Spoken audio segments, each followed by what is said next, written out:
ನಮಸ್ಕಾರ ಸ್ನೇಹಿತರೆ, yorker talk YouTube ಚಾನಲ್ಗೆ ಸ್ವಾಗತ.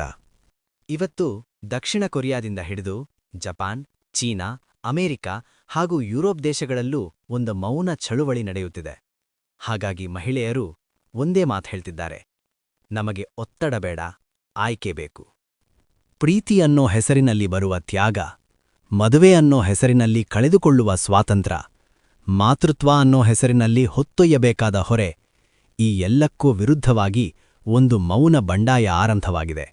ಅದೇ 4B ಮತ್ತು 6B40 ಮೂವ್ಮೆಂಟ್. ಅಂದ್ರೆ ಮದುವೆ ಬೇಡ, ಮಕ್ಕಳು ಬೇಡ, ಪ್ರೇಮ ಬೇಡ, ಕಾಮ ಬೇಡ ಅನ್ನೋ ಹೆಣ್ಣು ಮಕ್ಕಳ ಮೌನ ಬಂಡಾಯ. 4B ಅನ್ನೋದು 4 ನೋಗಳ ಸಂಕ್ಷಿಪ್ತ ರೂಪ. ಬಿಹೋನ್ ಮದುವೆ ಬೇಡ, ಬೀಚುಲ್ಸನ್ ಮಕ್ಕಳು ಬೇಡ, ಬಿಯೋನೆ ಡೇಟಿಂಗ್ ಬೇಡ, ಸೆಕ್ಸು ಲೈಂಗಿಕ ಸಂಬಂಧ ಬೇಡ.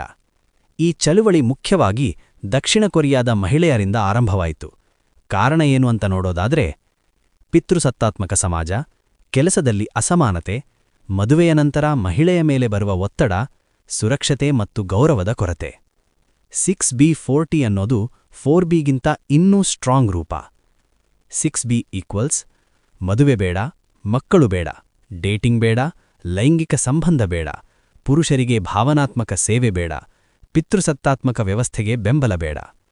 4T ಈಕ್ವಲ್ಸ್ ಸೌಂದರ್ಯ ಒತ್ತಡ ತಿರಸ್ಕಾರ, ಫ್ಯಾಷನ್ ಬ್ಯೂಟಿ ಸ್ಟ್ಯಾಂಡರ್ಡ್ಸ್ ತಿರಸ್ಕಾರ, ಲೈಂಗಿಕ ವಸ್ತುವಾಗಿಸುವ ಸಂಸ್ಕೃತಿ ತಿರಸ್ಕಾರ, ಸ್ತ್ರೀ ದಮನ ತಿರಸ್ಕಾರ.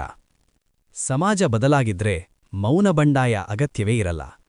ಇದು ಪುರುಷ ವಿರೋಧಿಯಲ್ಲ, ವ್ಯವಸ್ಥೆ ವಿರೋಧಿ ಚಳುವಳಿ.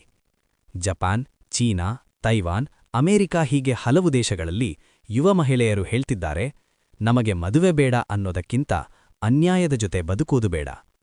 ಇದರಿಂದ ಜನನ ಪ್ರಮಾಣ ಕುಸಿತ, ಮದುವೆಗಳ ಸಂಖ್ಯೆ ಇಳಿಕೆ, ಸರ್ಕಾರಗಳಿಗೂ ಎಚ್ಚರಿಕೆ. 4B ಮತ್ತು 6B40 ಚಳುವಳಿ ಒಂದು ಪ್ರಶ್ನೆ ಕೇಳ್ತಿದೆ: ಮಹಿಳೆಗೆ ಆಯ್ಕೆ ಇರಬೇಕಾ ಅಥವಾ ಒತ್ತಡವೇ ಜೀವನವಾ? ಇದಕ್ಕೆ ಪರಿಹಾರ ಏನು? ರೂಪಕ್ಕೆ ಅಲ್ಲ, ವ್ಯಕ್ತಿತ್ವಕ್ಕೆ ಮೌಲ್ಯ, ಸಂಬಂಧಗಳಲ್ಲಿ ಸಮಾನತೆ, ಕೆಲಸದ ಜಾಗದಲ್ಲಿ ಗೌರವ, ಸುರಕ್ಷತೆ ಮತ್ತು ಆಯ್ಕೆ. ಹೆಣ್ಣು ಮಕ್ಕಳ ಮೌನ ಬಂಡಾಯ ಎಂದರೆ ಅದು ಕುಟುಂಬವನ್ನೇ ತಿರಸ್ಕರಿಸೋದಲ್ಲ, ಅದು ತಮ್ಮ ಜೀವನದ ಮೇಲೆ ಹಕ್ಕು ಕೇಳೋ ಧ್ವನಿ. ಮದುವೆ ಮಾಡ್ಕೊಳ್ಬೇಕಾ, ಮಕ್ಕಳನ್ನು ಹೆತ್ತಬೇಕಾ, ಪ್ರೀತಿ ಬೇಕಾ ಬೇಡವಾ? ಈ ಪ್ರಶ್ನೆಗಳ ಉತ್ತರ ಸಮಾಜ ಕೊಡೋದಲ್ಲ, ಆ ಹೆಣ್ಣು ತಾನೇ ತೀರ್ಮಾನ ಮಾಡಬೇಕು. 4B 6B40 ಅನ್ನೋದು ಟ್ರೆಂಡ್ ಅಲ್ಲ, ಅದು ಎಚ್ಚರಿಕೆ. ಚೀನಾದಿಂದ ಬಂದ ಕೊರೋನಾ ವೈರಸ್ ಜಗತ್ತನ್ನೇ ತಲ್ಲಣಗೊಳಿಸಿದಂತೆ ಬಾಹ್ಯ ಸಂಸ್ಕೃತಿಗಳು ನಮ್ಮ ದೇಶಕ್ಕೆ ಮುನ್ಮುಂಚೆ ನಮ್ಮ ದೇಶವನ್ನೇ ನಾವು ಸರಿಪಡಿಸಿಕೊಳ್ಳಬೇಕು. ಮಹಿಳೆಯನ್ನ ಸಮಾನವಾಗಿ ನೋಡದೆ, ಸ್ವತಂತ್ರ ನಿರ್ಧಾರಕ್ಕೆ ಅವಕಾಶ ಕೊಡದೆ, ಗೌರವವಿಲ್ಲದೆ ನಡೆಸಿಕೊಂಡು ನಂತರ ಸಂಸ್ಕೃತಿ ಹಾಳಾಗಿದೆಯಂತ ಹೇಳೋದು ದ್ವಂದ್ವ ನೈತಿಕತೆ.